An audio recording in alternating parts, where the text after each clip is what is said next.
Hello friends. तो आज अपन बात करने जा रहे हैं PC-20 के अपने कौन से जो cost accounting and auditing acts है, जो अपना कॉमर्शियल ऑडिटिंग का पार्ट, उसमें अपन के 6 एक्ट की बात कर चुके हैं पहले ही। कौन कौन सा? Electricity, FEMA act, payment of bonus act, SEBI act, इसके अलावा RTC और एक शायद EPF employ provident fund act. तो ऐसे करके अपन 6 एक्ट पढ़ चुके हैं उसमें पहले ही। आज अपन 7वें एक्ट की बात करेंगे, सेल्स ऑफ गुड्स एक्ट।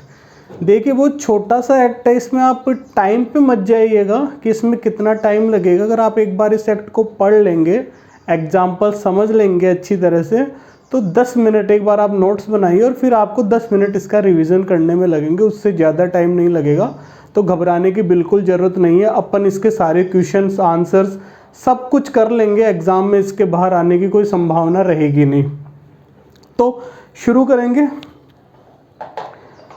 तो चलिए, सेल्स ऑफ गुड्स एक्ट को 1930 में आया था, जिसको अपन शॉर्ट में क्या बोलेंगे? सोगा बोलेंगे। क्या बोलेंगे? सोगा बोलेंगे। जैसे पेमेंट ऑफ बोनस को क्या बोल रहे थे? पोबा बोल रहे थे, यहाँ इसको क्या बोलेंगे? सोगा बोलेंगे।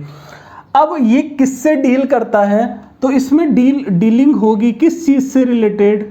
ट्रांसफ़र से रिलेटेड। किसकी? मूवेबल प्रॉपर्टी की। तो देखो पहला क्वेश्चन यही बनता है इसमें कि इसमें किसकी बात की जाएगी? ट्रांसफ़र ऑफ मूवेबल प्रॉपर्टी की बात की जाएगी। और वो कौन सी मूवेबल प्रॉपर्टी? गुड्स की। किसकी? गुड्स की। तो किसके transfer of sales of goods act में किसकी बात की जाएगी? मूवेबल प्रॉपर्टी की बात की जाएगी in the forms of goods और उसके ट्रांसफ़र की। मूवेबल प्रॉपर्टी के ट्रांसफ़र को अपन क्या कह सकते हैं? ओनरशिप का भी ट्रांसफ़र कह सकते हैं। यहाँ पे एक होता है, देखो, पोजीशन का ट्रांसफ़र। मतलब किसी ने आपको कोई चीज़ कर ली, आप उसको किसी ने आपको कोई चीज़ दी। जैसे मान लो मेरे फ्रेंड से मैंने एक्टिवा मांगी कि आप मुझे कहीं पे जाना है, आप मुझे चलाने के लिए आपकी एक्टिवा दीजिए, आपकी 4 व्हीलर गाड़ी है, दीजिए। तो उन्होंने मुझे दी। तो इस टाइम पे क्या हो रहा है कि वो क्या है? पोजीशन ट्रांसफ़र हुआ है। वो क्या है? ओनरशिप ट्रांसफ़र नहीं। अगर मैंने उसको पेमेंट करके वो खरीदी और वो मेरे नाम पे हो गई, तब तो क्या हो गया? ओनरशिप ट्रांसफ़र हो गई। नहीं तो वो क्या हो रहा है? पोजीशन ट्रांसफ़र हो रहा है। समझना इस बात को, पोजीशन और ओनरशिप को समझना, ये बहुत ज़्यादा इंपॉर्टेंट है। तो इसमें क्या है? ओनरशिप ट्रांसफ़र की बात करेंगे अपन। किसके ट्रांसफ़र की बात कर देंगे? ओनरशिप की, ना कि पोजीशन की। अब यहाँ पे एक बात आती है कि जो इमूवेबल प्रॉपर्टी है, क्या ये एक्ट इमूवेबल प्रॉपर्टी पे लगेगा क्या? तो ये क्या है? इमूवेबल प्रॉपर्टी पे क्या है? नॉट एप्लीकेबल है। क्योंकि उसके लिए कौन सा एक्ट है? आगे लिखा हुआ है, देखो कौन सा एक्ट एप्लीकेबल है? Transfer of property act 8082। अगर मूवेबल प्रॉपर्टी से रिलेटेड अपने को क्या है बात करनी है, तो अपन कौन से एक्ट में जाएंगे? ट्रांसफ़र ऑफ प्रॉपर्टी एक्ट में जाएंगे। यहाँ पे प्रॉपर्टी का नाम समझ के ये मत देख लेना अपन के जनरल प्रॉपर्टी की किसकी बात करते हैं? अपन घर की बात करते हैं जनरल प्रॉपर्टी में। जनरल प्रॉपर्टी में अपन क्या घर की बात करते हैं। तो यहाँ पे घर की बात नहीं कर रहे हैं, यहाँ पे मूवेबल प्रॉपर्टी की बात कर रहे हैं। क्या घर मूवेबल प्रॉपर्टी होता है? क्या नहीं होता है? वो क्या होता है? इमूवेबल प्रॉपर्टी होता है। तो यहाँ पे क्या है? इमूवेबल प्रॉपर्टी की बात तो वहाँ पे करेंगे प्रॉपर्टी एक्ट में, और यहाँ पे किसकी बात करेंगे? मूवेबल प्रॉपर्टी की बात करेंगे। जैसे जैसे आगे बढ़ेंगे चीज़ें अपने को क्या है? इजी लगने लगेगी, समझने आने लगेगी। ये बात समझ में आई? ये एप्लीकेबल किस पे है? मूवेबल प्रॉपर्टी पे। और वो भी क्या, कौन सी पे? जो गुड्स की फॉर्म में। गुड्स के भी अपन डेफिनेशन देख लेंगे। और ये इमूवेबल प्रॉपर्टी पे एप्लीकेबल है क्या? नहीं है। कौन सा एक्ट लगता है? प्रॉपर्टी एक्ट 8082 लगता है उस पर।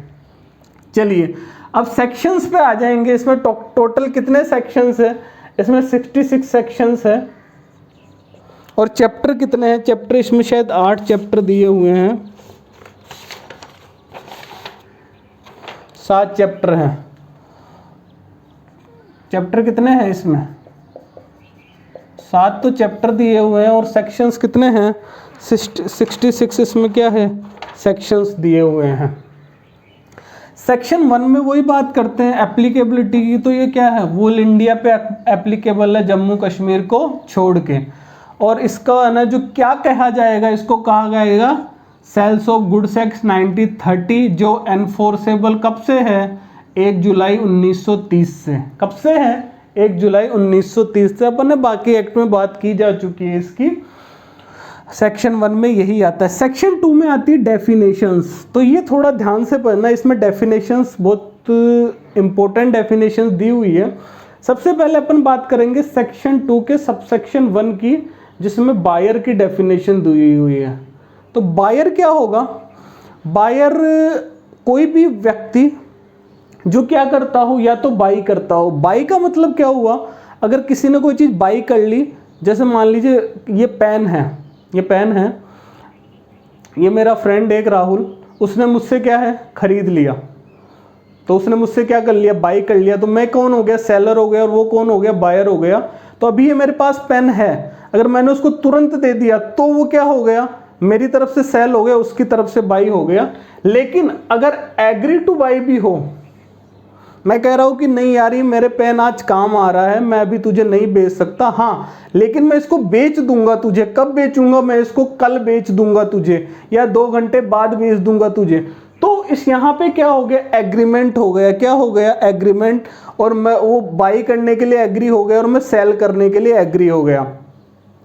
तो बायर में क्या आएगा कि बाई, या तो गुड्स को क्या किया जाए, बाई किया जाए, या फिर अगर उसको बाई करने पे एग्री भी हो गया तो वो भी क्या कहलाएगा, बायर कहलाएगा। इसी तरह सेलर, सेक्शन 2 सबसेक्शन 13, जिसने सेल कर दिया हो या फिर एग्री हो गया हो सेल के लिए, तो वो क्या हो जाएगा, सेलर। जैसे इस केस में बायर कौन है, बायर है मिस्टर राहुल।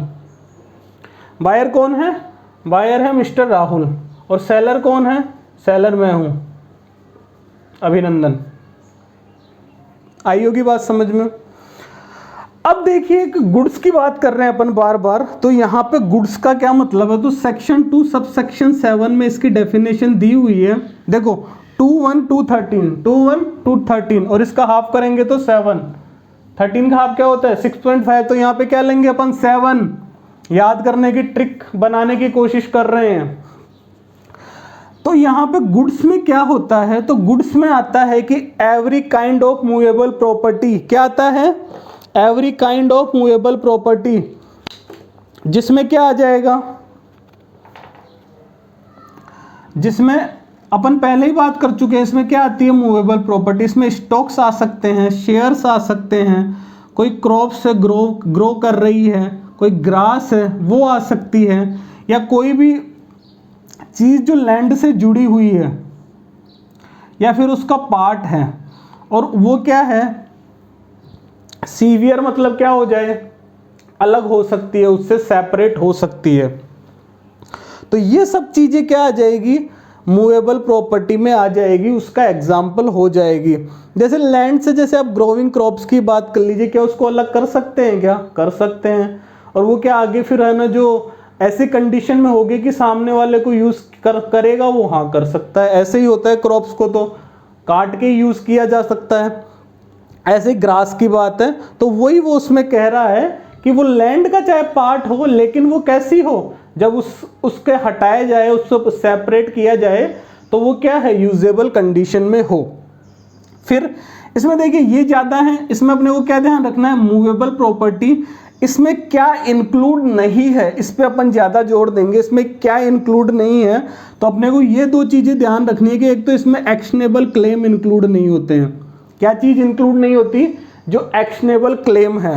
और एक क्या इंक्लूड नहीं होता, एक इसमें क्या है, मनी इंक्लूड नहीं होती।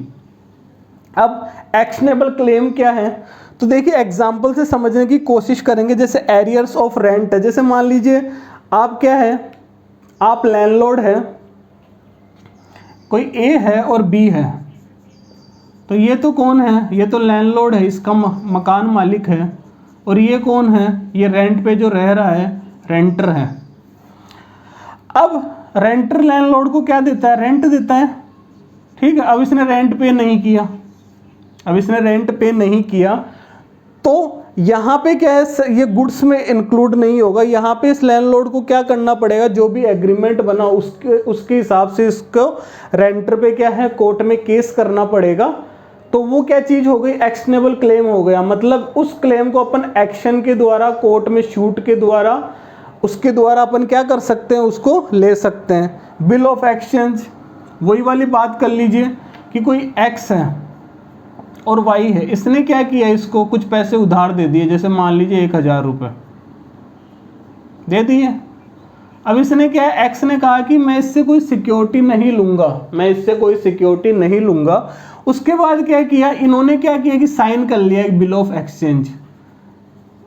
y ने कह दिया कि नहीं मैं दे दूंगा भाई, उसने साइन वाइन करके दे दिया। अब क्या है, y ने पैसे नहीं दिए तो x उस पर क्या कर सकता है, एक्शनेबल क्लेम कर सकता है, मतलब उस पर कोर्ट में केस कर सकता है। इसी तरह हाइपोथिकेशन, जैसे मान लीजिए आप 2 व्हीलर या 4 व्हीलर आप गए, एक शोरूम में गए और आपने कहा कि मुझे गाड़ी चाहिए, कौन सी, तो उसने कहा हाँ सर गाड़ी मिल जाएगी, कौन सी गाड़ी चाहिए, तो उसने कहा कि सर मुझे 4 व्हीलर में चाहिए, कौन सी, बैलेनो गाड़ी चाहिए, या फिर ऐसे कौन, नहीं भाई मुझे तो फरारी गाड़ी चाहिए। अब फरारी गाड़ी कितने की आती है मुझे भी नहीं पता है, चले मान लीजिए 1 करोड़ रुपए की आती है, ठीक है। अब मैंने क्या कहा, मैंने कहा कि 1 करोड़ रुपए तो मेरे पास नहीं है, मैंने क्या कहा, 1 करोड़ रुपए तो मेरे पास नहीं है। तो उसने कहा सर कोई बात नहीं, आप मार्जिन मनी दे दीजिए, मतलब इसका कुछ परसेंटेज दे दीजिए, 10% या 20%, जो कितना हो गया 10 लाख या 20 लाख, वो उनकी रिक्वायरमेंट है। बाकी का हम आपको लोन करवा देते हैं, क्या करवा देते हैं, लोन करवा देते हैं। उनको तो क्या मिल गया, कहता बकरा आया इसको फंसा लीजिए। है बकरा आप गलत मत समझिएगा, एक्चुअली लोन वालों के लिए तो बकरा ही है ना, क्योंकि इनकम सोर्स वही है उसके लिए। अब ये क्या है कि 80 लाख रुपए का लोन ले लिया। अब क्या है कि उसने क्या किया, जिसने भी ये गाड़ी खरीदी उसने क्या है, लोन पे नहीं किया है, तो वो भी क्या होगा, एक्शनेबल क्लेम होगा, उसमें भी उसको केस करना पड़ेगा या फिर कोर्ट ऑफ लॉ के द्वारा उसको एनफोर्स करके उससे पैसे लेने पड़ेंगे। ये एक्शनेबल क्लेम की बात हो गई। और मनी तो आप जानते ही हैं।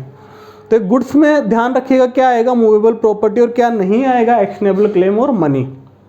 सेक्शन 2 सबसेक्शन 7 2(1) 2(13), ठीक है। तो यहाँ पे ये बात हो गई है ना। चलो अब आगे बढ़ेंगे।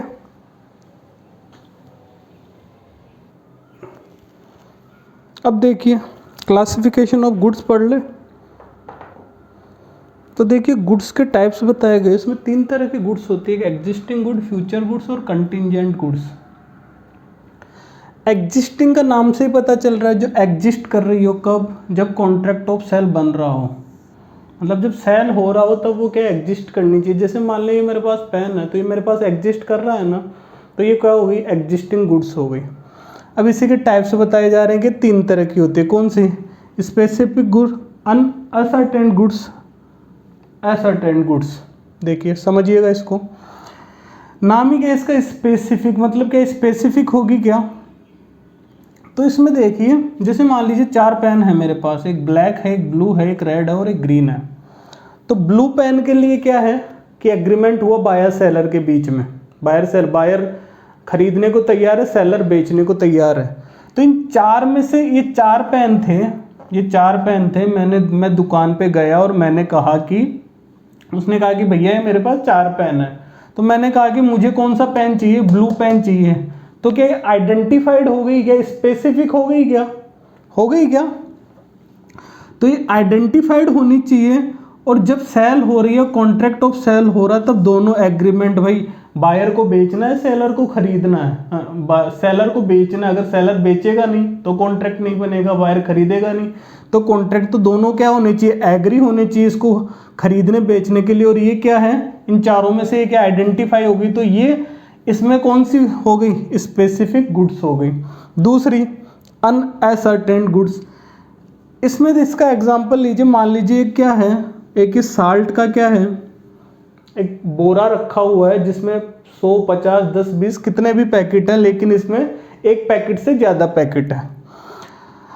अब इस पैकेट में क्या होगा, अब मैं क्या है, मैं गया शॉप पे और मैंने कहा कि मुझे क्या चाहिए, कि मुझे वो वाइट चीज़ चाहिए। तो उसने कहा वाइट चीज़ क्या होती है, वाइट तो आटा भी होता है, सूजी भी होती है, मैदा भी होती है, और भी क्या होती है, नमक होता है, चीनी होता है। मैंने कहा नहीं वो जो सब्जी में डालते हैं। तो मैंने क्या उसका डिस्क्रिप्शन दिया क्या कि मुझे क्या चाहिए, कैसी चीज़ चाहिए। तो उसने कहा हाँ। तो ऐसा साल्ट मांग रहे हो आप। तो उसने क्या किया, मुझे इसमें से उठा के एक साल्ट का पैकेट दे दिया। तो जब इसमें थी ये गुड्स, ये क्या थी, अनअसर्टेन्ड गुड्स थी। अब इसमें से क्या उसने एक पैकेट निकाल लिया, तो अब ये गुड्स क्या है, अब ये गुड्स क्या है, आइडेंटिफाइड हो गई। तो अब ये गुड्स क्या बन जाएगी, असर्टेन्ड गुड्स बन जाएगी। अब पहले क्या थी, असर्टेन्ड थी, अब क्या होगी, असर्टेन्ड हो जाएगी। पहले क्या नोट आइडेंटिफाइड थी, इसमें पता था कि कौन सा वो पैकेट अपने को देगा, नहीं पता था, तो आइडेंटिफाइड नहीं थी। कब, जब सेल हो रहा था, at the time of contract of sale. ठीक है, और इसको डिफाइन किसके द्वारा किया जा सकता है, तो सैंपल के द्वारा, डिस्क्रिप्शन के द्वारा। हम अपन ने किसी से कोई चीज़ मांगी कि मुझे चीनी देना, तो उसने दिखा दिया कि ये है। मुझे गेहूं देना, तो उसने दिखा दिया कि ये इस टाइप्स के गेहूं, एक सैंपल दिया मुझे, और फिर मुझे उसको क्या है, सैंपल से डिस्क्रिप्शन दिया, ये मेरे पास है, फिर मेरी इच्छा है कि उसको मुझे लेना है या नहीं लेना है। तो ये डिफाइन किसके द्वारा होगी, डिस्क्रिप्शन और सैंपल के द्वारा। और ये असर्टेन्ड कब तक है, जब तक ये है ना जो कॉन्ट्रैक्ट ऑफ सेल के टाइम पे क्या है, अनअसर्टेन्ड है। और जब ये कॉन्ट्रैक्ट ऑफ सेल बन जाएगा तो ये क्या आइडेंटिफाइड हो जाएगी, क्या हो जाएगी, और क्या हो जाएगी, असर्टेन्ड हो जाएगी। अब देखिए पैकेट क्या आइडेंटिफाइड हो गया क्या, और कब हुआ है, आफ्टर कॉन्ट्रैक्ट ऑफ सेल। तो ये अब कौन सी ये गुड्स हो गई, ये असर्टेन्ड गुड्स हो गई, या फिर इसको यहाँ पे स्पेसिफिक गुड्स भी कह सकते हैं। ये दोनों एक ही तरह से यूज करते हैं, स्पेसिफिक गुड और असर्टेन्ड गुड्स। इन दोनों में से बेटर ऑप्शन असर्टेन्ड है, और उसके बाद में क्या आएगा, स्पेसिफिक गुड आएगा। इसके बाद क्या है, फ्यूचर गुड्स की बात कर रहे हैं। फ्यूचर गुड्स क्या है कि अभी गुड्स तैयार नहीं है, सेलर के पास रेडी नहीं है। जैसे मान लीजिए मैं किसी एक फर्नीचर की शॉप पे गया और मैंने कहा कि मुझे एक अलमारी चाहिए, तो उसने कहा ये रही अलमारी, आप ले लीजिए। मैंने कहा नहीं, मुझे ऐसी अलमारी नहीं चाहिए, मैं उसको कस्टमाइज़ करवा रहा हूँ कि मुझे एक इसमें यहाँ पे लॉक चाहिए, एक यहाँ पे नीचे है ना जो वो दराज चाहिए, या जो भी मैंने उसको क्या कस्टमाइज़ करवा लिया अपने हिसाब से, मुझे इसमें 4 गेट चाहिए। तो वो क्या गुड्स है क्या, उस टाइम पे नहीं है, वो गुड्स नहीं है। अब मैंने उसको क्या कर दिया, ऑर्डर दे दिया, तो वो गुड्स क्या है, बनेगी कब, फ्यूचर में। कब बनेगी, फ्यूचर में बनेगी। तो फ्यूचर में मैं उसको क्या करूँगा, खरीदूंगा। तो यहाँ पे क्या होता है कि जो बनता है उसको क्या कहते हैं, एग्रीमेंट टू सेल कहते हैं। उसकी बात अपन आगे करेंगे, सेल और एग्रीमेंट टू सेल क्या होता है। यहाँ बस इतना देख लेना कि फ्यूचर गुड्स के लिए क्या होता है, एग्रीमेंट टू सेल होता है। एक दूसरा एग्जाम्पल है कि मान लीजिए मैंने क्या है, मेरे पास एक बगीचा है, तो उसमें क्या है, ऑरेंज के पेड़ लग रहे हैं। तो किसी फ्रेंड ने कहा कि अगर जब इस पेड़ पे ऑरेंजेस लग जाए, संतरा लग जाए, तब मुझे तुम वो संतरा दे देना। तो वो कब लगेंगे, उसमें फ्यूचर में लगेंगे। कब लगेंगे, फ्यूचर में लगेंगे। और फ्यूचर में लगेंगे तो वो मुझे दे दे। तो आज की डेट में क्या है, ओनरशिप ट्रांसफर नहीं हो सकती है, तो वहाँ वो कौन सी गुड्स हो गई, फ्यूचर गुड्स हो गई। कंटिंजेंट गुड्स का क्या मतलब हुआ, एक तरह से फ्यूचर गुड्स ही कंटिंजेंट गुड्स है, लेकिन ये क्या है, ये इवेंट पे डिपेंड, अनसर्टेन्ड इवेंट पे डिपेंड करती है कि ये इवेंट होगा, अगर ये हैपन होगा या नहीं होगा, इस पे डिपेंड करती है। अगर ये होगा तो ये कंटिंजेंट गुड्स बनेगी, तो फिर बाद में क्या होगा, पहले तो एग्रीमेंट टू सेल होगा और बाद में सेल होगा। इसका एग्जांपल वही है कि मैंने मेरे फ्रेंड को कहा कि अच्छा तुम बगीचा खरीदने जा रहे हो, कहते अच्छा, जब तुम वो बगीचा खरीद लो और अगर उसमें आम के पेड़ लगाओ तो मुझे भी क्या है उसमें से है ना 2 पेटी आम देना। तो क्या अनसर्टेन है, क्या पता कि उसको बगीचा खरीद पाएगा या नहीं खरीद पाएगा। खरीदने के बाद क्या पता उसमें आम के पेड़ वो लगाएगा या नहीं लगाएगा। तो ये क्या अनसर्टेन इवेंट है क्या। तो उससे जो गुड्स बनती है उनको क्या कहेंगे, कंटिंजेंट गुड्स कहेंगे। इन दोनों केस में क्या होता है, एग्रीमेंट टू सेल होता है, और इस केस में क्या हो रहा था, सेल हो रहा था। इसमें डिफरेंस अपन क्या है आगे पढ़ लेंगे, आइयो की बात समझ में। अब इसमें एक देखिए सेक्शन 2 में डेफिनेशन दी है, सबसेक्शन 2 के सबसेक्शन 2 में कि डिलीवरी का क्या मतलब होता है। डिलीवरी का मतलब क्या होता है कि एक सेलर है, एक बायर है। तो सेलर ने क्या किया, बायर को या फिर कोई ऑथोराइज पर्सन है बायर के बिहाफ पे जो रिसीव कर सकता है किसको, गुड्स को, तो इसमें क्या हुआ, ट्रांसफर ऑफ पोजीशन हुआ है, किससे, सेलर से बायर को, किससे, सेलर से बायर को। और ये कैसा हुआ है, वॉलंटरी, मतलब सेलर की इच्छा थी इसको बेचने की और बायर की इच्छा थी इसको खरीदने की। ऐसा नहीं है कि सेलर के है ना जो यहाँ पे गन रखी और फिर बाद में पोजीशन ले लिया, तो वो फिर क्या है, इलीगल हो जाएगा। तो ये कौन सा है, voluntary position, transfer of position जो होता है ना उसको क्या कहते हैं, डिलीवरी कहते हैं। अब इसमें 3 तरह की डिलीवरी की बात की गई। एक्चुअल डिलीवरी, एक्चुअल डिलीवरी बहुत सिंपल है, फिजिकली डिलीवर्ड होगी किसके, गुड्स की। जैसे मान लीजिए पेन है, मैंने किसी को बेचा तो मैंने उसको दे दिया, तो वो बायर हो गया, मैं सेलर हो गया, और ये एक्चुअल डिलीवरी हो गई, मतलब फिजिकल डिलीवरी हो गई किसकी, गुड्स की। दूसरी कंस्ट्रक्टिव डिलीवरी, इसमें होती है एक्नॉलेजमेंट की, एक्नॉलेजमेंट के आधार पर डिलीवरी होती है। कैसे होती है, जैसे मान लीजिए आप थे, आपने क्या है, किसी ऑनलाइन साइट से किसी से भी कुछ मंगवाया था, ठीक है, आपने शूज़ मंगवाए थे। अब वो जो भी ऑनलाइन साइट वाला जो भी था, कोरियर वाला, वो आया और आपके घर पे आके उसने डोरबेल बजाई, तो किसी ने गेट नहीं खोला। उसने फिर आपके पास फ़ोन किया, तो आपने कहा कि मैं तो घर पे हूँ नहीं, लेकिन जो पास वाला फ्लैट है उसमें मेरा क्या है, फ्रेंड रहता है, आप उसको दे दीजिए, वो क्या, वो जो मेरे शूज़ है वो आप उसको दे दीजिए। तो इस डिलीवरी को कंस्ट्रक्टिव डिलीवरी कहते हैं। इसमें उससे क्या ले लेगा, वो आपके फ्रेंड से एक्नॉलेजमेंट ले लेगा, एक साइन ले लेगा, और शायद आपके मोबाइल में मैसेज भी भेज देते हैं कि ये इस नाम के व्यक्ति के द्वारा ये चीज़ रिसीव की गई। क्या इसमें चेंज होगा क्या कोई कस्टडी और पोजीशन में, पोजीशन चेंज हुआ क्या, नहीं हुआ, क्योंकि ये वो आपके फ्रेंड के पास गया है थोड़े टाइम के लिए, जैसे ही आप आओगे आप उससे ले लोगे। तो इसमें विदाउट चेंज इन कस्टडी और पोजीशन, और डिलीवरी किसके द्वारा होगी, एक्नॉलेजमेंट के द्वारा। तीसरी सिंबलिक डिलीवरी, इसमें डिलीवरी होती है जिसके पास डॉक्यूमेंट ऑफ टाइटल है। जैसे मान लीजिए आपने है ना जो किसी से सेलर से कोई सामान मंगवाया है और उसने क्या है कि रेलवे के थ्रू सामान भेजा है, तो पहले ही आपके पास क्या है, एक रेलवे रिसिप्ट वो भेज देता है। तो आप क्या रेलवे में जाएंगे, वो रेलवे रिसिप्ट दिखाएंगे, चाहे वो जिसके नाम पे है, चाहे वो हो या ना हो, चाहे वो जिसके नाम पे है। जैसे मान लीजिए वो नाम पे है मिस्टर रामू, लेकिन लेने कौन गया, मिस्टर श्यामू, ठीक है। तो अगर श्यामू के पास भी रेलवे रिसीट है तो श्यामू भी क्या कर सकता है, उसकी डिलीवरी ले सकता है। तो वही वाली बात की गई है कि रेलवे रिसिप्ट है, बिल ऑफ लैंडिंग है, मतलब जब समुद्र से कोई सामान आता है तो बिल ऑफ लैंडिंग। तो इसमें है ना जो डॉक्यूमेंट ऑफ टाइटल के द्वारा, जिसके पास है डॉक्यूमेंट ऑफ टाइटल जैसे रेलवे रिसिप्ट है, तो वो क्या है, उसकी डिलीवरी ले सकता है। ऐसे जैसे कार है, तो सिंबलिक डिलीवरी उसमें भी कहते हैं कोई चीज़ बहुत ज़्यादा हैवी है, बल्कियर है, तो उसकी जगह पे अपन उसकी सिंबलिक डिलीवरी करते हैं। जैसे कार के केस में आपको कार उठा के वो नहीं दे सकता है सेलर, तो वो आपको क्या करेगा, उसकी कीज दे देगा, तो वो भी क्या हो गई, सिंबलिक डिलीवरी हो गई। तो अब देखिए ये तीनों टाइप की हो गई, actual, constructive, symbolic. Physical delivery acknowledgement के द्वारा और डॉक्यूमेंट ऑफ टाइटल जिसके द्वारा होता है। अब समझो कि डॉक्यूमेंट ऑफ टाइटल और एक होता है डॉक्यूमेंट शोविंग टाइटल। तो अपने यहाँ पे इंपॉर्टेंट डॉक्यूमेंट ऑफ टाइटल ही है, यहाँ पे यूज होता है अपने document of title. Document showing title का एग्जांपल एक शेयर सर्टिफिकेट, एक कोई शेयर का सर्टिफिकेट है, उसमें नाम लिखा हुआ है आपका कि जैसे मेरा ही नाम है कि ये किसके नाम पे है, ये अभिनंदन अग्रवाल के नाम पे है, ठीक है।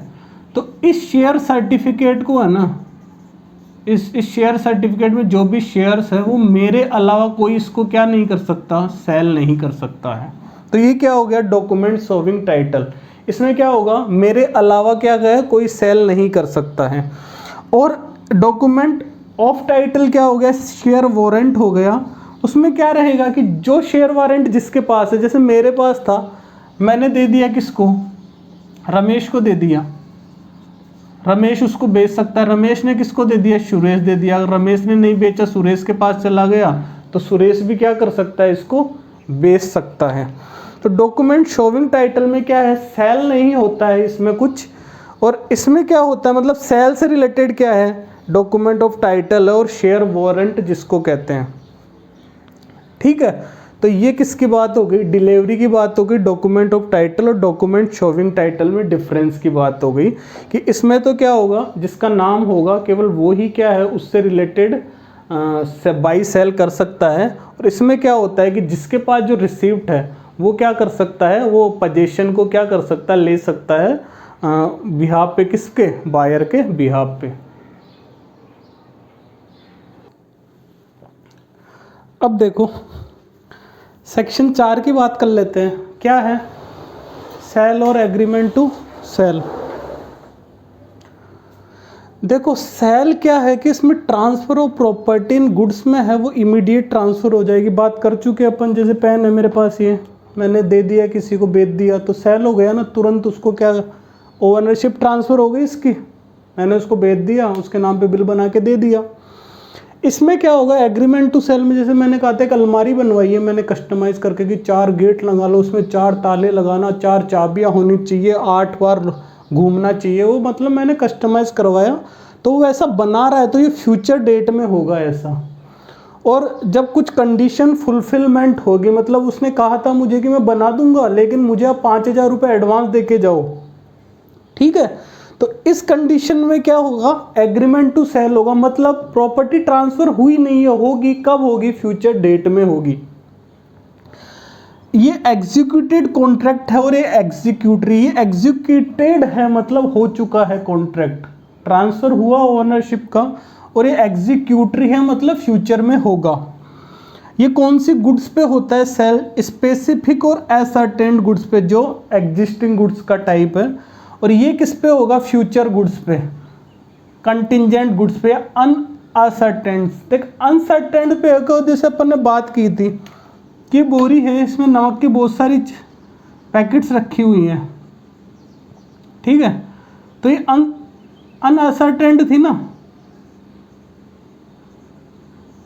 तो इसके लिए क्या हुआ था, इसके लिए एग्रीमेंट टू सेल बनागा, मतलब ये बिकेगी। जब इसमें से एक निकल के आ गई तो फिर ये क्या हो गई थी, असर्टेन्ड हो गई थी, असर्टेन्ड हुई तो फिर क्या हुआ, सेल हुआ ना। तो इस पे भी कौन सी चीज़ होगी, एग्रीमेंट टू सेल होगी। ये क्वेश्चन थोड़ा इंपॉर्टेंट है, ध्यान रखना। रिस्क, सेलर ने बायर को बेच दिया तो बायर इसका ओनर है, तो ओनर जो है वही क्या होगा, रिस्क परचेस करेगा, उसका ही सारा रिस्क रहेगा।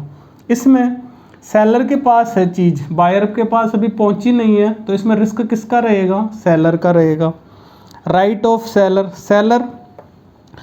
सेलर क्या कर सकता है कि अगर बायर ने पेमेंट नहीं किया तो प्राइस के लिए उस पर केस कर सकता है, या फिर जो चीज़ है उसको वो क्या है, लीन में रख सकता है, उसको देगा नहीं। यहाँ पे एग्रीमेंट टू सेल में है ना, जो ये बायर ने जैसे कहा था कि मुझे ऐसी अलमारी चाहिए, तो उसने उसमें क्या है, इतना मटेरियल लगाया, इतनी मेहनत लगाया, तो क्या ये किसके लिए केस कर सकता है, डैमेजेस मांग सकता है उनसे, बायर से। बायर के क्या राइट है इसमें, बायर भी क्या कर सकता है, अगर सेलर ने कोई चीज़ उसने पेमेंट कर दिया बायर ने और सेलर ने वो चीज़ नहीं पहुंचाई, तो बायर भी क्या है, सेलर पे केस कर सकता है। इसमें बायर सेलर पे केस कर सकता है डैमेजेस के लिए। राइट्स, इसमें देखिए जस्ट इन रेम है, जिसको राइट इन रेम कहते हैं, मतलब इसमें देखिए क्या होता है कि जो बायर है वो क्या ओनर हो गया, क्या वो ओनर हो गया गुड्स का, तो राइट्स उसके पास ही है, किसके पास, बायर के पास। तो वो जो अपनी चीज़ है, जो भी उसने चीज़ खरीदी है, उसके खिलाफ इसको कहते हैं कि जस्ट राइट इन रेम का मतलब होता है राइट्स अगेंस्ट वूल वर्ल्ड, मतलब आप है ना जो पूरे वर्ल्ड में किसी के खिलाफ भी क्या कर सकते हैं, लड़ सकते हैं, केस कर सकते हैं। क्यों, क्योंकि वो उसके ओनर का क्या है, आप उस चीज़ के ओनर क्या है, उस गोल्ड गुड्स के ओनर क्या है, आप हैं। इसमें होता है जस्ट इन पर्सनम, वही है राइट इन पर्सनम। इसमें क्या है, बायर को क्या है, सेलर के अगेंस्ट क्या है, वो है, ये क्या कर सकता है, सेलर के अगेंस्ट क्या कर सकता है, केस कर सकता है। सेलर के अगेंस्ट क्या है, इसके पास क्या है, अधिकार है। रीसेल करने का अधिकार किसका होगा, जिसके पास चीज़ है।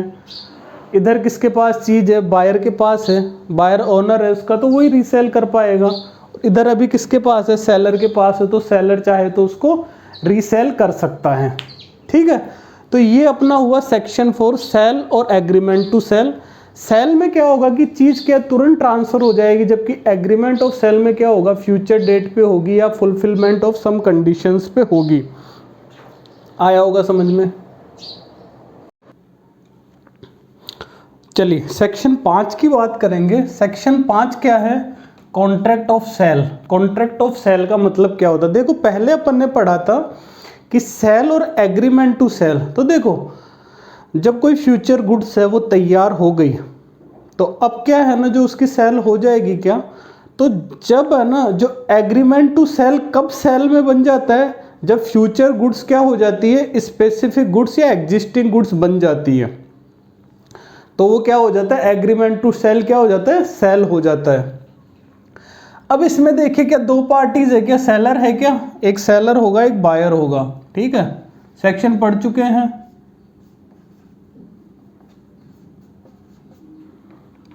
सेक्शन 2 किसका था, डिलीवरी का। इसमें एक सब्जेक्ट मैटर होगा, वो क्या होगा, वो होगा movable property in the forms of goods. तीसरा इसका कंसीडरेशन होगा, वो किस में होगा, प्राइस में। मान लीजिए आपने एक सुना होगा एक बार्टर सिस्टम होता था। ठीक है, तो क्या बार्टर सिस्टम में क्या होता था, प्राइस नहीं होती थी उसमें, आप कोई चीज़ दो और उसके बदले, जैसे मान लीजिए आप किसी किराना शॉप पे गए, तो आपके पास गेहूं है, तो आपने वीट क्या है उसको दिया और उसके बदले उससे क्या ले ली, शुगर ले ली। तो क्या इसमें मनी आ रहा है क्या, कहीं पे पैसे का लेन देन हो रहा है क्या, नहीं हो रहा ना। तो ये क्या है, इसको अपन क्या है, सेल नहीं मानेंगे, ये सेल क्या है, नहीं है। या फिर आपने किसी को गिफ्ट दिया, तो गिफ्ट दे के पैसे लेते हैं क्या, पैसे नहीं लेते ना। तो वहां पे भी जहां पे प्राइस नहीं आ रहा है ना, वो क्या है, सेल नहीं है। तो गिफ्ट देना भी क्या है, सेल में कंसिडर नहीं होगा। ये कैसा हो सकता है, एब्सोल्यूट हो सकता है, मतलब या तो अनकंडीशनल होगा, या फिर कैसा हो सकता है, कंडीशन के साथ हो सकता है। साथ के साथ इसमें एक बात की गई है कि इसमें इंक्लूड होगा जो भी एसेंशियल है वैलिड कॉन्ट्रैक्ट के लिए। ये अपन कॉन्ट्रैक्ट एक्ट में पढ़ेंगे कि कॉन्ट्रैक्ट के लिए क्या क्या वैलिड है। उसके लिए क्या होना चाहिए, फ्री कंसेंट होनी चाहिए, वो क्या होना चाहिए, मेजर होना चाहिए, माइनर नहीं होना चाहिए, और पागल नहीं होना चाहिए। बहुत सारी कंडीशंस है, वो अपन वहाँ पे पढ़ लेंगे। तो कॉन्ट्रैक्ट ऑफ सेल में क्या होगा, दो पार्टीज होगी। सेलर क्या करेगा, या तो सेल करेगा या फिर एग्री करेगा, एग्रीमेंट टू सेल करेगा, किसके साथ, बायर के साथ। सब्जेक्ट मैटर क्या होगा, मूवेबल प्रॉपर्टी होगी। कंसिडरेशन किस में होगा, प्राइस में होगा। और ये कैसा हो सकता है, एब्सोल्यूट और कंडीशनल हो सकता है। ये इंपॉर्टेंट है, ध्यान रख लेना। एक सेक्शन 3 अपना रह गया था। सेक्शन 3 में ऐसे कह रहे हैं कि सेल्स ऑफ गुड्स एक्ट है ना, उसमें जो कॉन्ट्रैक्ट एक्ट के प्रिंसिपल्स हैं वो भी एप्लीकेबल है। कॉन्ट्रैक्ट एक्ट के क्या प्रिंसिपल है कि फॉर्मेशन ऑफ कॉन्ट्रैक्ट, पहले कॉन्ट्रैक्ट बनेगा, फिर उसका परफॉर्मेंस ऑफ द कॉन्ट्रैक्ट, फिर अगर आपने परफॉर्म नहीं किया कॉन्ट्रैक्ट एज टू अकॉर्डिंग आपने जैसे कहा था, तो फिर है ना जो डिमांड की जाएगी क्लेम फॉर डैमेजेस से। ये फिर अपने को क्या डिटेल में अपन इंडियन कॉन्ट्रैक्ट एक्ट में पढ़ेंगे। यहाँ पे इतना ही जानेंगे कि जो कॉन्ट्रैक्ट एक्ट के प्रिंसिपल है वो सेल्स ऑफ गुड्स एक्ट पे भी एप्लीकेबल होते हैं। आया समझ में। चलिए आगे बढ़े।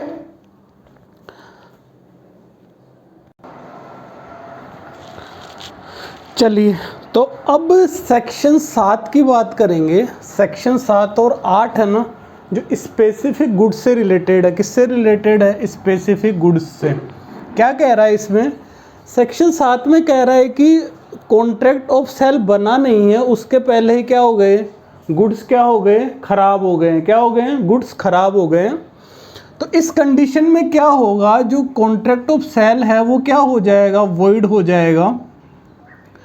अब क्या हुआ ऐसा, सबसे पहले तो ये कॉन्ट्रैक्ट ऑफ सेल कब वॉइड होगा, कॉन्ट्रैक्ट ऑफ सेल होना चाहिए स्पेसिफिक गुड्स के लिए, और ये गुड्स क्या हो गई, खराब हो गई, पेरिश हो गई, और इसका नॉलेज ही नहीं था सेलर को। इसको क्या है, सेलर को नॉलेज ही नहीं था। जैसे सेलर ने बायर को कहा कि मुझे 50 बोरी गेहूं की बेचनी है, 50 बैग्स किसके थे, वीट के थे। और अब क्या किया कि जब ये कॉन्ट्रैक्ट ऑफ सेल बन रहा था, जब ये कॉन्ट्रैक्ट ऑफ सेल बन रहा था तब इसको पता नहीं था कि ये वीट्स गोडाउन में पड़े हैं ना, उनमें क्या है, सब में क्या पानी चला गया बारिश में ज़्यादा और वीट क्या हो गए, ख़राब हो गए। तो इसमें क्या है कि सेलर को नॉलेज नहीं था कि ये वीट ख़राब हो गए।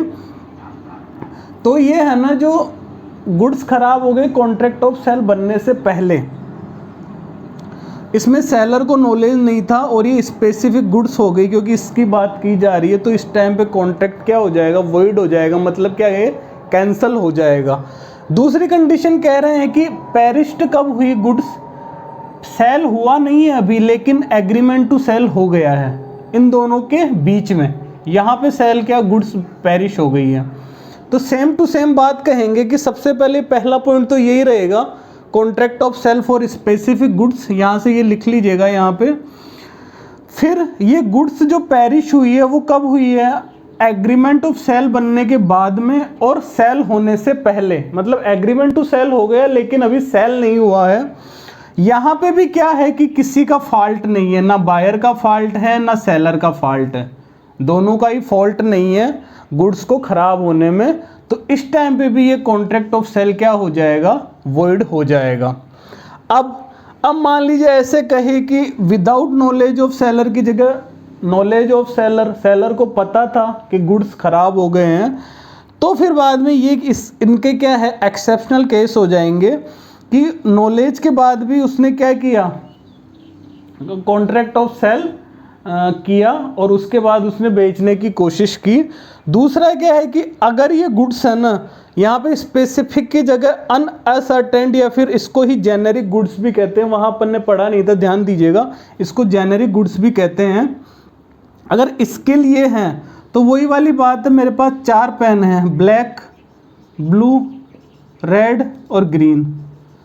अब मेरे से बात ही नहीं हुई थी, बायर की मेरे से बात ही नहीं हुई कि उसको कौन सा पेन चाहिए, तो मैंने क्या है, मेरा ब्लू पेन क्या है, ख़राब हो गया तो मैंने उसको रेड दे दिया। आई बात समझ में। यहाँ पे क्या है कि सर्टेन नहीं थी, असर्टेन नहीं हुआ था, गुड्स का स्पेसिफिक गुड्स थी नहीं, तो मेरी जो इच्छा होगी मैंने वो गुड्स उसको दे दी। तो यहाँ पे भी फिर क्या है, कॉन्ट्रैक्ट वॉइड नहीं माना जाएगा। तो ये 2 कंडीशन हो गई। अब आगे चलते हैं कि वैल्यूएशन कैसे करते हैं। देखो सेक्शन 9 और 10 में क्या है कि प्राइस को फिक्स कैसे करना है, असर्टेन कैसे करना है। तो सेक्शन 9 में तो किसकी, कॉन्ट्रैक्ट ऑफ सेल की प्राइस कैसे फिक्स करनी है, मतलब सेल हो रहा है उसकी, और इसमें एग्रीमेंट टू सेल की सेक्शन 10 में। जैसे सेक्शन 7-8 में बात की अपन ने पेरिश की, बिफोर मेकिंग ऑफ कॉन्ट्रैक्ट और after agreement to sell, before sale. तो इसमें देखो कैसे प्राइस फिक्स कर सकते हैं। या तो अपन कॉन्ट्रैक्ट में लिख लिया, मान लो अपन ने कि कोई भी एक चीज़ है उसकी प्राइस कितनी है, 1 लाख रुपए है, तो कोई दिक्कत है क्या, दोनों एक बायर सेलर है ना, जो बायर क्या करेगा, सेलर को 1 लाख रुपए दे देगा, वो चीज़ उसकी हो जाएगी। दूसरी अपन वैल्यूअर का सहारा ले लें, तो वैल्यूअर ने जो बताया उतनी प्राइस पे कर देंगे तो प्राइस फिक्स हो गई। तीसरी, इन्होंने क्या किया कि जब कोर्स ऑफ डीलिंग की, मतलब जब अपन ने वो चीज़ देखी, देखने के बाद में उसको, जैसे मान लीजिए एक बाइक की बात कर रहे हैं, तो उसने क्या किया, उसको चला के देख लिया, एक एक्टिवा थी, उसने उसको चला के देखा, सब दिक्कतें देखी, एक दूसरे ने बात की, बार्गेनिंग की और उसके बाद फिक्स कर लिया कि इतने में ये 40,000 में मुझे दे दो। तो बायर और सेलर दोनों रेडी हो गए। तो यहाँ पे भी ये ऐसे करके उन्होंने क्या कर लिया, फिक्स प्राइस कर लिया। तो कॉन्ट्रैक्ट ऑफ सेल क्या है, उनके बीच में बन गया। अब इधर आ जाओ agreement to sell. Agreement to sell में क्या है कि अगर अपन क्या करवाना चाह रहे हैं, सेलर और बायर क्या है कि फिक्स नहीं कर पा रहे हैं प्राइस किसी चीज़ की। जैसे मान लीजिए कई बाइक खड़ी है, उसकी फिक्स नहीं कर पा रहे हैं कि क्या देना है, दोनों ही कंफ्यूजन चल रहा है, तो वैल्यूएशन करवा लो उसका, ठीक है। अब वैल्यूअर भी क्या है, उसका वैल्यूएशन नहीं कर पा रहा है, किसी भी कारण से वैल्यूअर वैल्यूएशन नहीं कर पाया। और गुड्स क्या है कि डिलीवर हो गई, जो एक्टिवा थी वो क्या है, सेलर ने बायर को डिलीवर कर दी और अप्रोप्रिएट हो गई, मतलब उसके पास पहुंच गई। और उसने पहले क्या कर लिया था, उसमें से छटनी कर ली थी कि मुझे ये बाइक चाहिए, एक्टिवा चाहिए, तो ये डिलीवर्ड हो गई और अप्रोप्रिएट हो गई, तो बायर को क्या करना पड़ेगा, एक रीजनेबल प्राइस क्या करनी पड़ेगी, सेलर को पे करनी पड़ेगी। ये रीजनेबल प्राइस क्या होगी, जो भी उस टाइम पे अगर मान लीजिए अपन उसका वो करते हैं, उसकी जो भी मार्केट वैल्यू होगी वो उसको क्या करनी पड़ेगी, पे करनी पड़ेगी। अगर वैसे तो इस कंडीशन में क्या होता है कि जब वैल्यूएशन वैल्यूअर नहीं कर पा रहा है तो एग्रीमेंट टू सेल अवॉइड किया जाना चाहिए, लेकिन मान लो फिर भी किसी कारण से गुड्स डिलीवर हो गई और अप्रोप्रिएट हो गई तो रीजनेबल प्राइस पे करनी पड़ेगी। इसी का एक एग्जांपल देखो, ये है कि सेलर ने बायर को क्या कर दिया, 2 गाड़ी बेचनी थी, एक तो एफजेड बेचनी थी, एक एक्टिवा बेचनी थी।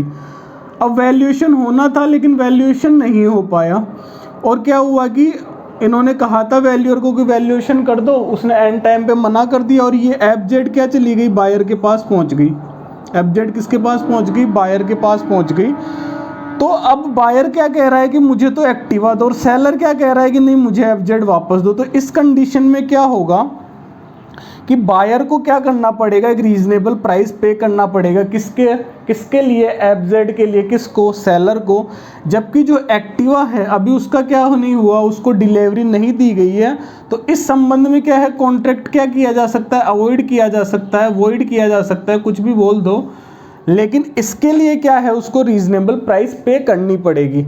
दूसरा देखो, अगर मान लो वैल्यूअर था, इन दोनों की बात हो गई कि हम थर्ड पार्टी से वैल्यूएशन करवाएंगे कोई वैल्यूअर से, लेकिन उसको रोका जा रहा है वैल्यूएशन करने से, किसके द्वारा, सेलर के द्वारा या फिर बायर के द्वारा।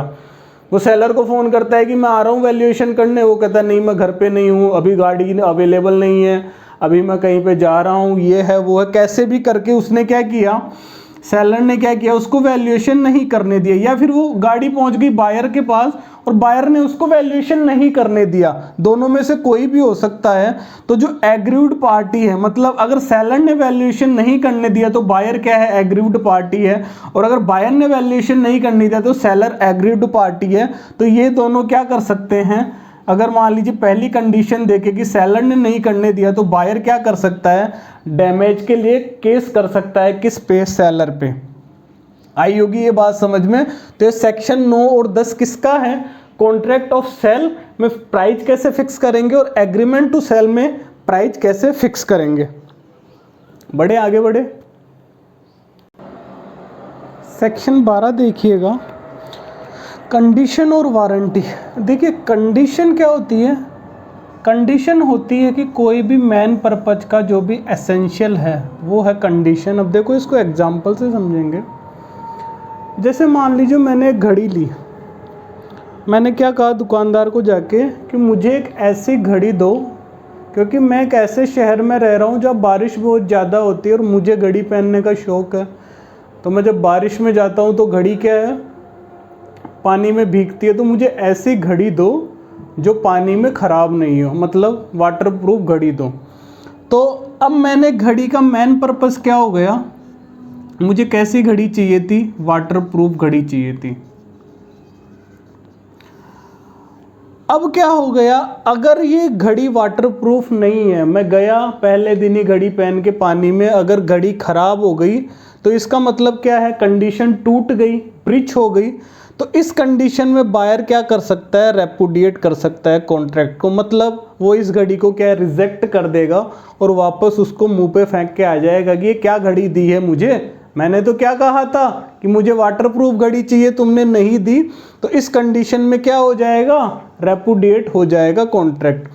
दूसरा कह रहा है वारंटी। वारंटी है कोलेट्रल टू मेन पर्पस, मतलब मेन पर्पज उसका क्या है, कोई और होगा, ये क्या है उसके साथ का कोई दूसरा पर्पज है, कोलेट्रल पर्पज है। जैसे मान लो मैंने उसी वॉच की बात की, तो वो वॉच का क्या है, मेन क्या था, वाटरप्रूफ थी, लेकिन साथ में क्या है कि उसमें और भी बहुत सारी इसेंशियल थी। उसमें क्या दिखाता था, डे दिखाता था, डेट दिखाता था, ये सब चीज़ें उसमें क्या थी, दिखाई जा रही थी। तो अगर है ना जो वो घड़ी वाटरप्रूफ थी, अगर उसने मुझे वाटरप्रूफ घड़ी दी, लेकिन उसमें जो डे और डेट जो आते हैं साइड में वो सही से काम नहीं कर रहे थे, तो क्या ये मेन पर्पज कहा था क्या मैंने, क्या मैंने उसको कहा था कि ये मैन पर्पज है? नहीं कहा था। मैंने उसको क्या कहा था? मुझे वाटरप्रूफ घड़ी चाहिए। तो इस कंडीशन में अगर ये वारंटी की, उसने क्या कहा था कि इसमें ये भी है, इसकी भी वारंटी है, तो इसमें डे और डेट क्या है सही से नहीं दिखा रहा, तो ये क्या हुआ? वारंटी क्या हो गई? ब्रीच हो गई आपकी। इस कंडीशन में बायर क्या कर सकता है? क्या रेपुडिएट कर देगा कॉन्ट्रैक्ट को? नहीं कर पाएगा। क्योंकि मैन पर्पस तो क्या है उसका पूरा हो रहा है। वो क्या कर सकता है? केवल क्लेम कर सकता है डैमेजेस को। मतलब वो कहेगा कि ये चीज़ मुझे क्या है, ठीक करके दे दो। वो ना तो रिजेक्ट कर सकता है गुड्स को, ना कॉन्ट्रैक्ट को रेपुडिएट कर सकता है। दूसरा एग्जांपल लेना, मैं गया एक शॉप पे, मैंने कहा भैया एक मुझे फ़ोन दे दो, एंड्रॉयड फ़ोन। उसमें क्या, उसने कहा क्या चाहिए उसमें? कि मुझे फेसबुक, व्हाट्सअप, इंस्टाग्राम ये सब उसमें चल जाए। तो मैं चला गया उसमें, फ़ोन पे बात हो जाए, ठीक है, ये सब बात हो गई। मैं चला गया उसके पास, तो ये मेरा मैन पर्पज मैंने उसको बता दिया, मैंने उसको अपना मैन पर्पज बता दिया। अब उस मैन पर्पज के साथ में उसने क्या है, मुझे वारंटी दी। उसने मुझे क्या कहा? वारंटी दी कि अगर भैया इसमें कुछ खराबी हो जाती, आती है वारंटी, जैसे 1 साल की वारंटी आती है कि इसमें कुछ खराबी हो जाए तो हम क्या करेंगे, उसको क्या करेंगे, ठीक करके दे देंगे, ठीक करके दे देंगे। अब देखो फ़ोन की मेन कंडीशन क्या होती है कि उससे बात हो जाए, बात होनी चाहिए, आवाज़ साफ आनी चाहिए, आवाज़ साफ जानी चाहिए, ये सब काम होना चाहिए। लेकिन यहाँ पे क्या हुआ कि ये सब काम तो हो रहा था, अब उसमें क्या है कि उसका कोई ऐसा पार्ट ख़राब हो गया, वो हैंग होने लग गया फ़ोन। क्या होने लग गया? हैंग होने लग गया फ़ोन। तो क्या वो मैन पर्पस था? क्या उसका मैन पर्पस नहीं था। मैन पर्पस ये इसका क्या हो गया? कोलेटरल पर्पस हो गया। तो इस टाइम पे क्या कर सकते हैं अपन? उसको कह सकते हैं कि आप इसको मुझे ठीक करके दो, ना कि मैं उसको कहूँगा कि ये मुँह पे मार के नहीं आ सकता कि नहीं ये मुझे तुम्हारा फ़ोन नहीं चाहिए। ठीक है, ये इसके एग्जाम्पल बहुत सारे हैं, इसके बहुत सारे एग्जाम्पल आप डेली लाइफ में देखोगे, लेकिन यहाँ पे ये 2 एग्जाम्पल काफ़ी है आपको समझने के लिए। मतलब मुझे जो मैन पर्पस है अगर वो पूरा नहीं कर रहा है, मैंने जिस पर्पस के लिए ख़रीदा है अगर वो मैन पर्पस पूरा नहीं कर रहा है, तो मैं क्या कर सकता हूँ? रिटर्न कर सकता हूँ, रिजेक्ट कर सकता हूँ, गुड्स को, कॉन्ट्रैक्ट को ख़त्म कर सकता हूँ। और अगर कोलेटरल टू मैन पर्पस है तो मैं क्या कर सकता हूँ? केवल डैमेज क्लेम कर सकता हूँ। बस इसमें इतना सा ही समझना है और कुछ भी नहीं है। सेक्शन 13 की तरफ बढ़ते हैं कि जब कंडीशन को वारंटी ट्रीट कर लिया है, किसने? बायर ने। बायर ने क्या किया कि थी तो कंडीशन मतलब एसेंशियल टू मैन पर्पज के, लेकिन उसने वारंटी ट्रीट कर लिया। इसमें पहला क्या होगा कि बायर ने क्या है, कंडीशन को वेव कर दिया। मतलब जो कंडीशन क्या था, मैन पर्पस था, उसको क्या कर दिया? वेव कर दिया। कैसे? जैसे अभी वाटरप्रूफ घड़ी उसने खरीदी थी, तो वो चाहता था, घड़ी खराब हुई तो वो चाहता उसके मुंह पे मार के आ सकता था, लेकिन उसने क्या कहा, चल यार इसको ठीक कर दे। तो उसने क्या, कंडीशन को एज ए वारंटी ट्रीट नहीं कर लिया। वो चाहता तो क्या, नई घड़ी की डिमांड कर सकता था, नई घड़ी ले सकता था, लेकिन उसने वही ठीक करवा ली। दूसरा, बायर ने कंडीशन एज ए वारंटी कब ट्रीट की? जैसे मान लीजिए 3 तरह की शुगर थी, एक 200 रुपये पर बैग, एक 300 रुपये पर बैग और 500 रुपये पर बैग। तो सेलर को ने, बायर ने कहा था कि मुझे चाहिए कौन सी? 500 रुपये वाली चाहिए, लेकिन सेलर ने बायर को भेज दी कौन सी? 300 रुपये वाली। तो यहाँ इस कंडीशन में बायर चाहता तो क्या कर सकता था? इस शुगर को क्या है, रिजेक्ट कर सकता था, लेकिन उसने क्या किया, उसने डैमेजेस क्लेम कर लिए। कहता है चलो अच्छा ये 200 रुपये का डिफरेंस है, चलो मुझे 200 रुपये दे दो, मैं ये शुगर ही रख लेता हूँ। तो यहाँ पे इसने क्या कर लिया, कंडीशन को एज ए वारंटी ट्रीट कर लिया।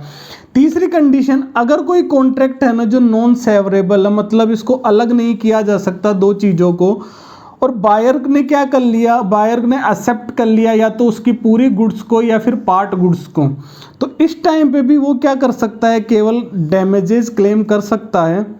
इस टाइम पे भी condition as a warranty treat की जाएगी, क्योंकि नॉन सेवरेबल है, उसको अलग किया नहीं जा सकता है।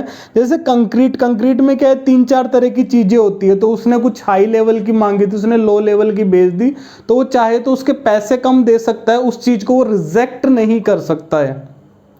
उस चीज़ को क्या नहीं कर सकता, वो रिजेक्ट नहीं कर सकता है। तो इस कंडीशन में भी क्या होगा, कॉन्ट्रैक्ट सेवरेबल नहीं है, कंक्रीट, उसमें 4 तरह की चीज़ें, तो वो अलग अलग नहीं कर पा रहा है उसको, तो उसने एक्सेप्ट कर लिया या तो पूरी गुड्स को, या फिर मान लीजिए इसमें तो क्या करेगा वो वूल को ही क्या करेगा, एक्सेप्ट करेगा, तो वो क्लेम के लिए डैमेजेस कर सकता है। तो इस कंडीशन में भी क्या कहेंगे अपन, condition as a warranty treat हो रही है। तो सेक्शन 7-8 पेरिशेबल से रिलेटेड था, स्पेसिफिक गुड्स के। 9-10 प्राइस को असरटेन करने से किसकी, contract of sale, agreement of sale में। 12 कंडीशन एंड वारंटी में डिफरेंस, ये दोनों क्या होती हैं। 13 कंडीशन को जब वारंटी ट्रीट कर रहे हैं अपन, ठीक है।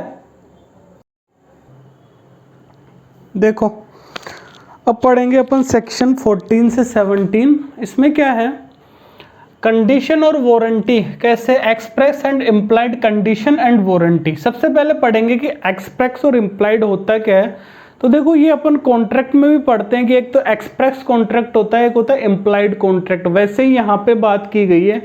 एक्सप्रेस का क्या मतलब होगा कि कॉन्ट्रैक्ट में क्या है, या तो लिखा हुआ रहेगा, या फिर अपन क्या है ओरली किसी चीज़ का कॉन्ट्रैक्ट बनाते हैं बातचीत करके।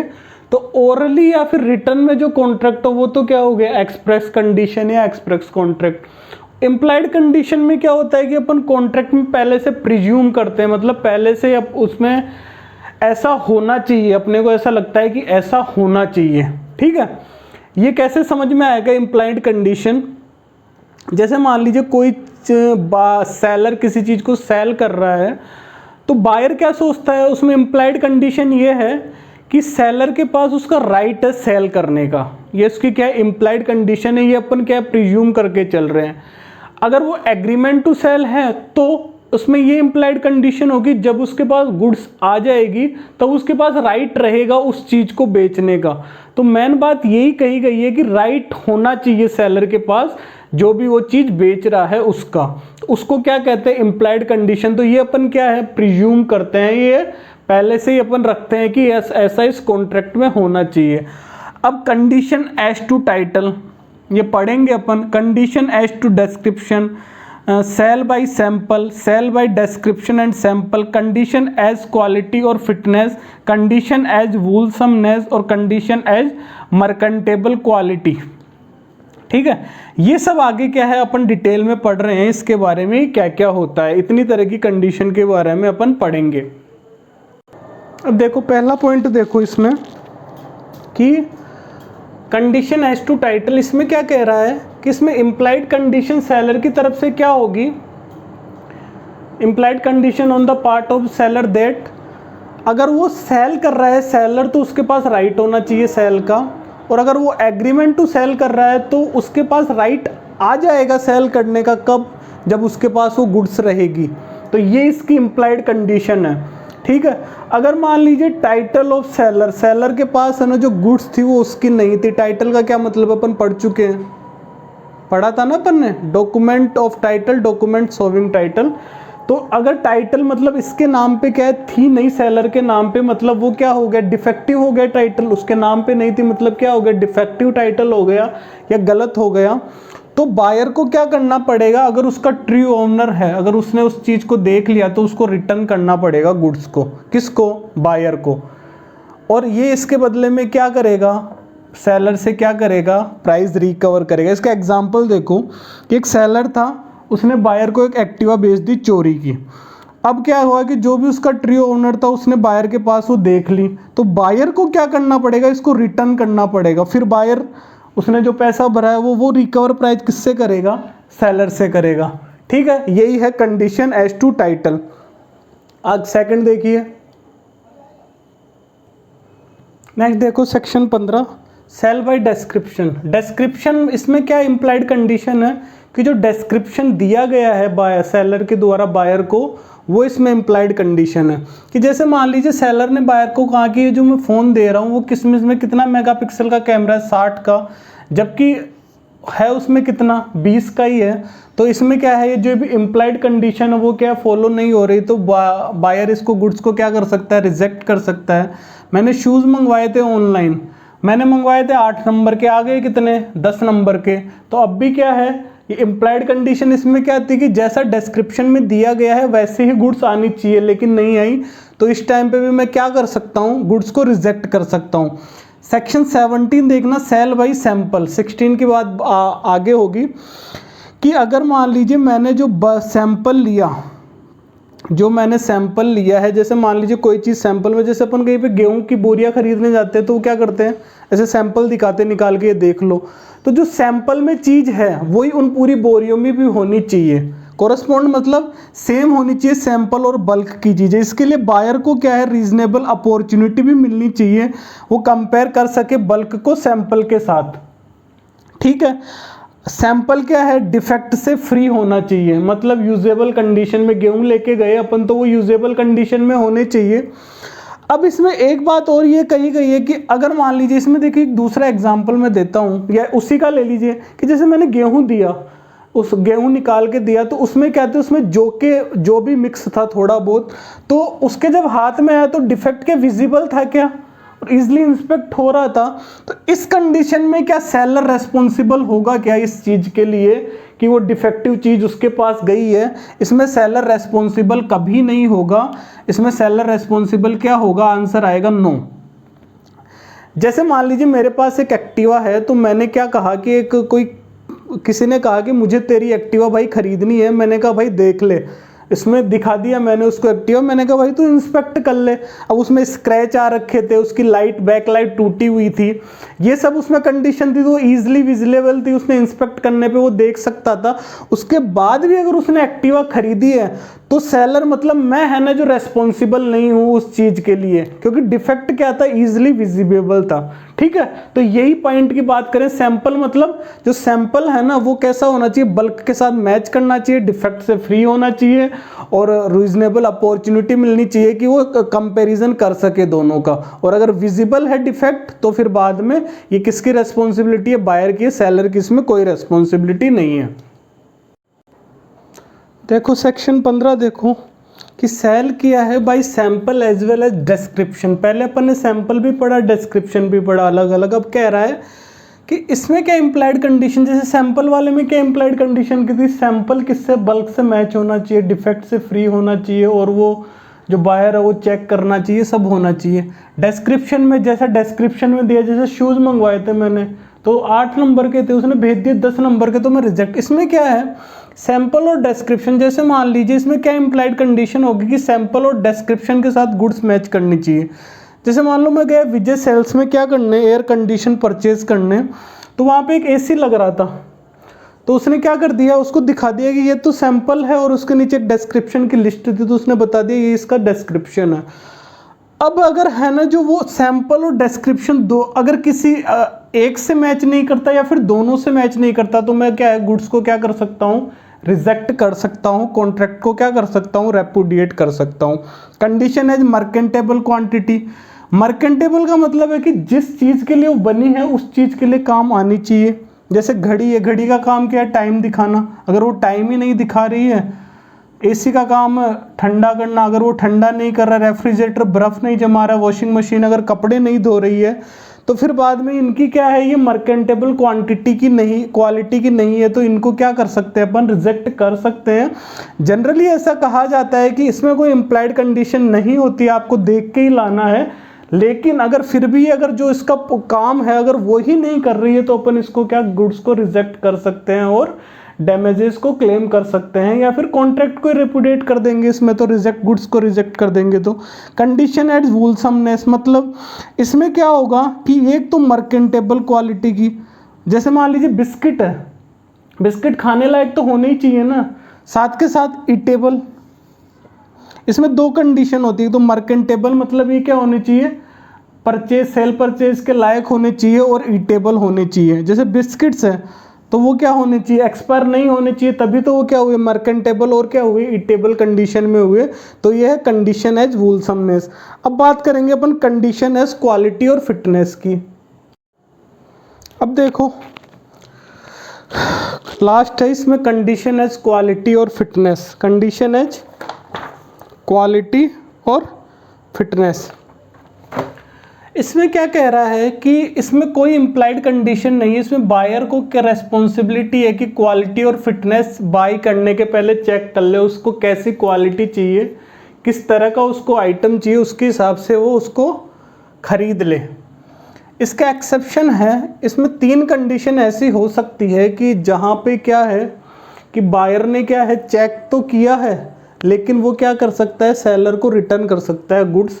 बायर ने क्या किया कि known the purpose of purchase, ये पहली कंडीशन है, known the purpose of purchase, मतलब उसने कहा कि मुझे किस उद्देश्य के लिए कोई चीज़ चाहिए। जैसे मैंने बताया था ना, मैंने उसको कहा कि मुझे घड़ी चाहिए, कैसी, वाटरप्रूफ घड़ी चाहिए, मैंने उसको पर्पस बता दिया, लेकिन फिर भी वो उसने पूरा नहीं किया, तो मैं क्या रिजेक्ट कर पाऊंगा क्या गुड्स को? वो कंडीशन की बात आ गई, मैन पर्पस को, इसेंशियल को क्या कर दिया उसने, ख़त्म कर दिया। दूसरा, मैंने सेलर की स्किल पे रिलाई कर लिया, उस पर विश्वास कर लिया, उसने कहा नहीं सर आप ये घड़ी लीजिए, ये बेस्ट है, और मैंने उसने कहा इसलिए मैंने वो परचेज की, और फिर वो ख़राब हो गई, तो मैं क्या कर सकता हूँ, रिजेक्ट कर सकता हूँ गुड्स को। और तीसरी, जो गुड्स मैं खरीद रहा हूँ, जैसे मैंने घड़ी खरीदी, तो वो क्या है कि उसका काम ही घड़ियों का है, उस सेलर का काम क्या है, घड़ी को बेचने का है, तो उसको मुझे ऐसे लगा कि उसको नॉलेज है इस चीज़ का।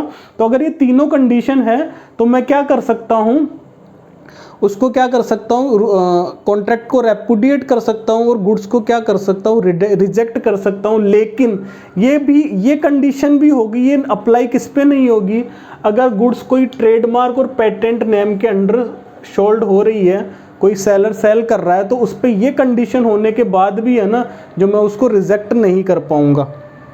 अब पढ़ो, एक रूल्स दिया हुआ है कि रूल ऑफ कैविएट एम्प्टर क्या होता है, तो ये ध्यान से सुन लेना, इंपॉर्टेंट है कि लेट द बायर बिहेवियर, मतलब बायर को क्या है, अवेयर रहना है, बिहेवियर रहना है। इसका क्या मतलब हुआ कि उसको जिस पर्पस और क्वालिटी के लिए गुड्स चाहिए उसको एग्जामिन करके लेने हैं पहले से ही, जब खरीदने से पहले ही उसको एग्जामिन कर लेने हैं, जो अपन ने ऊपर बात की थी। तो कैविएट एम्प्टर क्या कहता है कि बायर, तो अगर तुम्हें कोई भी चीज़ खरीदनी है तो पहले तुम उसको एग्जामिन कर लो, फिर उसको खरीदो। तो ये क्या ख़त्म हो गया, ये अपना क्या है, कंडीशन ख़त्म हो गई। अब अपन वारंटी की चलेंगे, इम्प्लाइड और एक्सप्रेस्ड वारंटी की ओर बढ़ेंगे।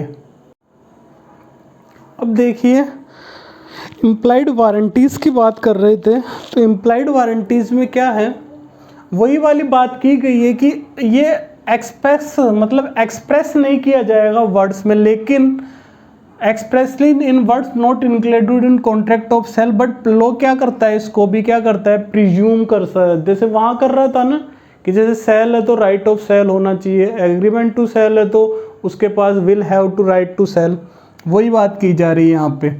अब वारंटी, जैसे उसमें अपन ने कंडीशन में पढ़ा था as to quality, fitness, as to wholesomeness, इसी तरह इसमें है कि अगर undisturbed position, warranty as to undisturbed position, इसमें क्या है कि बायर को क्या है, बायर ने मान लो कोई चीज़ सेलर से खरीदी, तो उसको है ना जो ये पता, उसको बायर को तो यही पता था कि वो सेलर का पोजीशन है, उस पर वो सेलर की है, उसकी ओनरशिप है, तो उसने क्वाइट पोजीशन, वो क्या मान रहा है कि उस पर क्या है, पोजीशन किसका है, सेलर का है। तो बायर्स क्या करेगा, उस पोजीशन को एंजॉय करेगा कि हाँ मैंने अब वो चीज़ खरीद ली। अगर उसमें कोई डिस्टर्बेड होता है, अगर उसमें ऐसा होता है कि वो चीज़ सेलर की नहीं थी फिर भी सेलर ने बायर को बेच दी, तो बायर क्या कर सकता है, सेलर पे शू कर सकता है, उस पर केस कर सकता है। फ्री फ्रॉम इनकम्बरेंस, ये जो चीज़ है वही किसी थर्ड पार्टी के नाम पे नहीं होनी चाहिए। सेलर ने बायर को बेच दी, किसी थर्ड पार्टी ने उसके पास रखी थी, गिरवी रखी थी या और किसी रूप में रखी थी, लेकिन उसने क्या कर दी, सेलर बायर को बेच दी, तो वो क्या हो गया, फ्री फ्रॉम इनकम्बरेंस नहीं हुआ। तो उसमें क्या है, ये इम्प्लाइड वारंटी का वो क्या हो गया, इम्प्लाइड वारंटी का पालन नहीं हुआ। तो वो क्या कर सकता है, देखो वारंटी में केवल डैमेजेस क्लेम हो सकता है, अपन इसमें कॉन्ट्रैक्ट वैसे भी रेपुडिएट नहीं कर सकते, तो इसमें भी अपन क्या करेंगे, डैमेजेस क्लेम करेंगे। क्वालिटी और फिटनेस, जैसे अभी अपन ने पढ़ा था कि कस्टमर को, जो बायर को देख लेना है कि वो उसकी क्वालिटी और फिटनेस के हिसाब से ठीक है या नहीं है। चौथा, disclose dangerous nature of goods, अगर कोई गुड्स है उसका नेचर डेंजरस है तो उसके ऊपर लिखा हुआ आना चाहिए, उसके ऊपर लिखा हुआ आना चाहिए कि इसको आप ऐसे ध्यान से करें।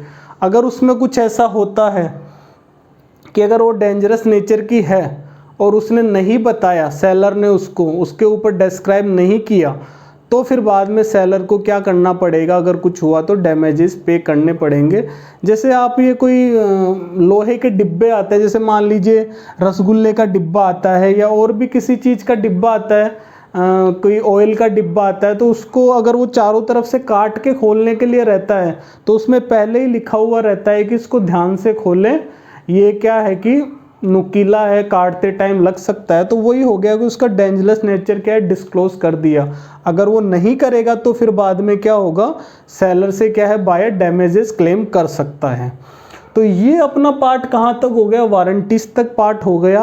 अब अगर आगे इसमें, अब मैन अपना चैप्टर लगभग कंप्लीट हो चुका है, आगे इसमें बहुत ज़्यादा इंपॉर्टेंट चीज़ें नहीं है, फिर भी अपन जो भी छोटी मोटी चीज़ें हैं वो अपने नेक्स्ट पार्ट में अपन इसको देखेंगे। ठीक है, मिलते हैं फिर नेक्स्ट वीडियो में। Thank you.